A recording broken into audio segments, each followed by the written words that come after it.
اللهم وبين السلام والصلاه والسلام على اشرف المرسلين. طبعا عشان خالد الاسطوره نجم مصر نجم اليوتيوب.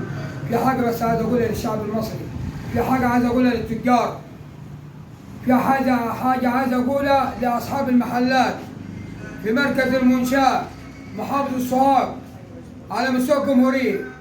اولا ادي علبه السجاير دي، علبه السجاير دي ب 40، دي ب 40، كانت الاول ب 37، كانت ب 38، بقت ب 40، لو كنت بقت ب 40 غلت. دي انا لسه جايبها امبارح، ب 45 جنيه.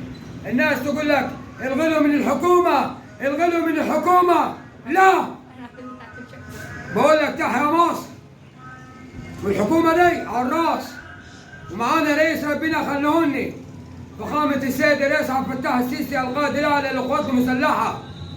تحيا مصر وتحيا جيش مصر وتحيا شعب مصر. الغلاء ده من التجار، الغلاء من التجار، الغلاء ده من التجار، الغلاء من التجار.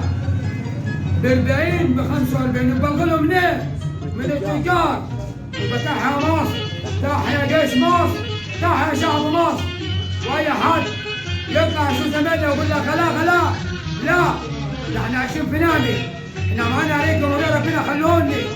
الغلو ده من التجار، الغلو ده من جشع التجار، الغلو ده من جشع التجار. تحيا مصر، تحيا مصر، تحيا مصر.